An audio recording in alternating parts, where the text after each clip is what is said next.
만약에 우리 브랜드를 100명 중 84명이 싫어해야 성공할 수 있다면 믿으시겠습니까? 말도 안 되는 소리 같겠지만 이게 초기 브랜드가 살아남을 수 있는 유일한 방법입니다. 이번 영상을 통해서 브랜딩이 무엇이고 왜 초기 브랜드는 많은 사람들을 위해 브랜딩하면 안 되는지 이야기해 보겠습니다. 그리고 영상 마지막에는 이렇게까지 뾰족하게 브랜딩해도 되나 고민이 될 때 제가 도움을 많이 받았던 책 한 권을 소개해 드리겠습니다. 자, 그럼 지금부터 이제까지 알고 있던 브랜딩의 지식을 모두 잊고 집중해 주세요.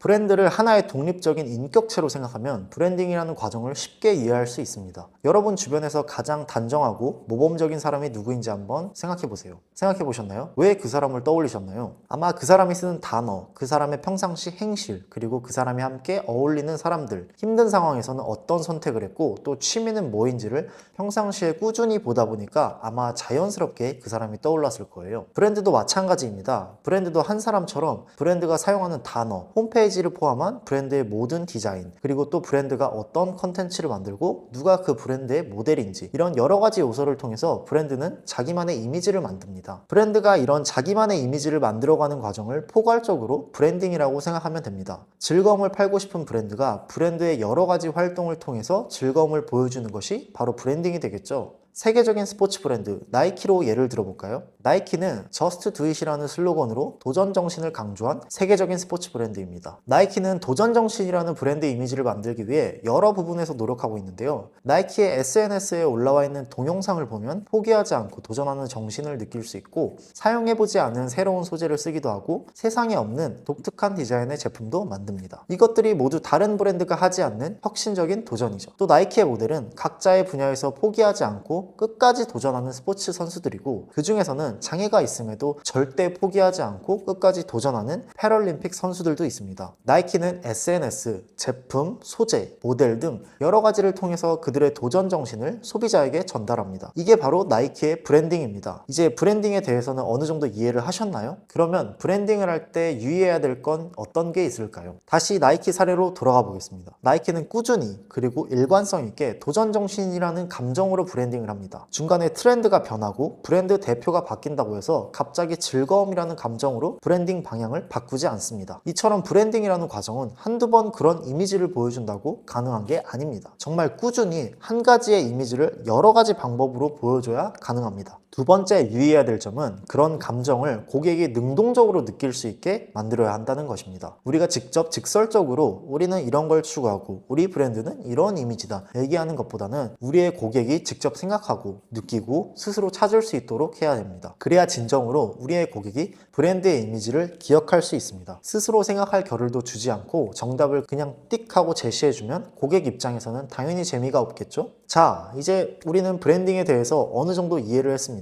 일관성 있게 그리고 스스로 생각할 수 있게 우리 브랜드가 추구하는 이미지를 우리 고객에게 여러 가지 방법을 통해 보여준다가 바로 브랜딩입니다. 그러면 이걸 토대로 초기 브랜드가 도대체 어떻게 브랜딩을 해야 되는지 알아보겠습니다. 자, 다시 나이키 예시로 돌아가 보겠습니다. 저는 나이키를 좋아하고 나이키 운동화가 여러 켤레 있습니다. 근데 저는 나이키의 도전 정신이 마음에 들어서 구매한 게 아닙니다. 그냥 나이키의 디자인이 예쁘고 유명해서 구매했죠. 그럼 나이키는 브랜딩에 실패한 걸까요?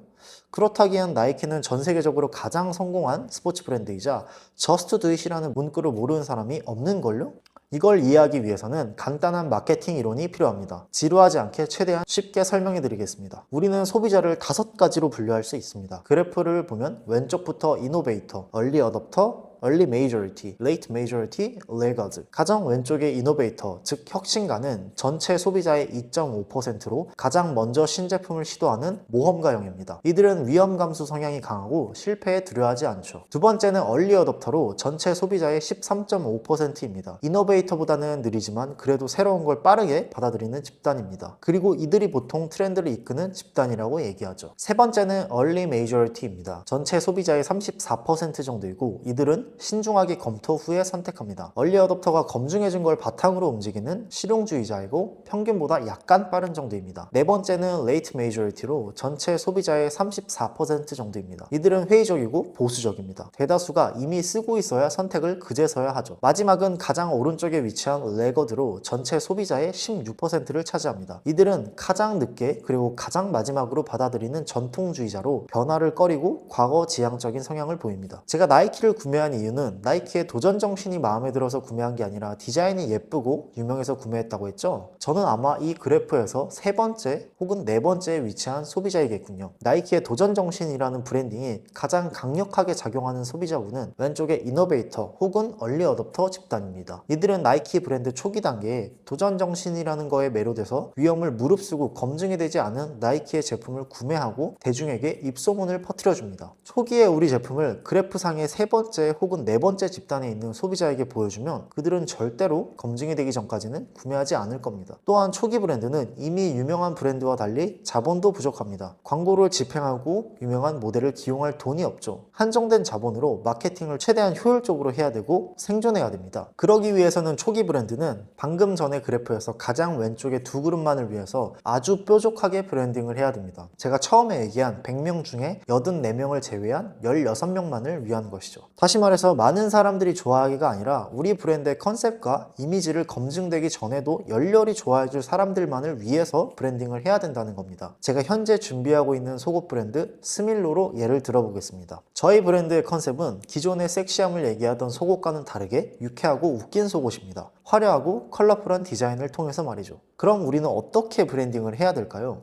첫째, 우리의 브랜드의 컨셉과 이미지를 열렬히 좋아해줄 그래프의 가장 왼쪽에 두 그룹을 찾아야 합니다. 스밀로로 따지면 기존의 캘빈 클라인 섹시함 대신에 유쾌하고 웃긴 속옷을 좋아해줄 사람들을 찾아야 된다는 겁니다. 둘째, 이 두 그룹에 대한 모든 걸 조사하고 공부해야 합니다. 나이대는 어떻게 되고 관심사는 무엇이고 어떤 취향인지 어떤 플랫폼을 주로 사용하고 직업군은 어떻게 되는지 미혼인지 기혼인지 하나부터 열까지 최대한 자세하게 공부해야 합니다. 스밀로라는 브랜드의 유쾌하고 웃긴 속옷은 25세에서 35세 사이 남성이 좋아하고 그들은 유튜브에서 오랜 시간을 보냅니다. 개성을 표현하는 걸 좋아하고 인생을 즐기면서 사는 걸 좋아하는 사람들이죠. 여행도 다니고 캠핑도 다니고 또 지루한 일상에서 기분 전환하는 것도 좋아합니다. 또 대부분 기혼이거나 연애 중입니다. 셋째로 조사한 걸 바탕으로 우리 브랜드의 모든 걸 이 사람들이 좋아하게 만들어야 됩니다. 깔끔하고 단정한 홈페이지 디자인이 아니라 유쾌하고 즐거운 느낌으로 홈페이지를 디자인해야 되고 우리가 만드는 콘텐츠, 우리가 하는 활동 모든 것들에서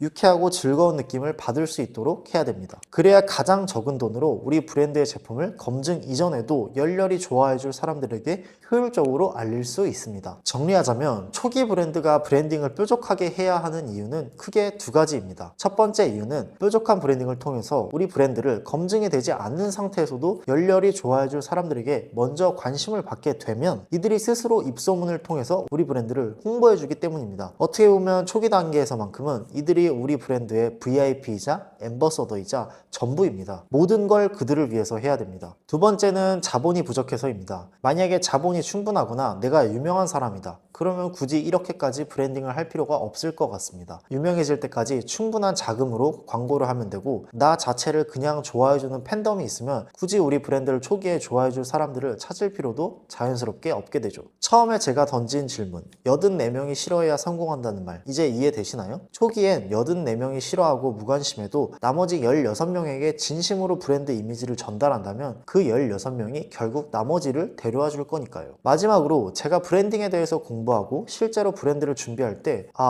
이렇게까지 뾰족하게 타겟을 잡아도 되나 싶을 때 자주 보던 책이 하나 있습니다. 정말로 100% 내돈내산입니다. 바로 작은 브랜드는 이렇게 팝니다 라는 책입니다. 전 세계 여러 가지 작은 브랜드들의 이야기를 담아놓은 책인데 읽다 보면 나보다 뾰족하게 타겟을 작게 잡아도 브랜드가 이렇게 커질 수 있구나 싶고 다른 브랜드의 뾰족한 브랜딩에 대해서 많이 배울 수 있는 책입니다. 내가 지금 뾰족하게 브랜딩을 잘하고 있는지 고민이 되거나 마음이 흔들릴 때 한번 읽어보시는 걸 추천드릴게요. 이번 영상에서는 왜 초기 브랜드가 뾰족하게 브랜딩을 해야 되는지 알아보았습니다. 다음 영상에서는 초기 브랜드가 어떻게 뾰족하게 브랜딩을 할 수 있는지 구체적인 방법에 대해서 얘기해 보겠습니다. 구독과 좋아요는 많은 힘이 됩니다. 감사합니다.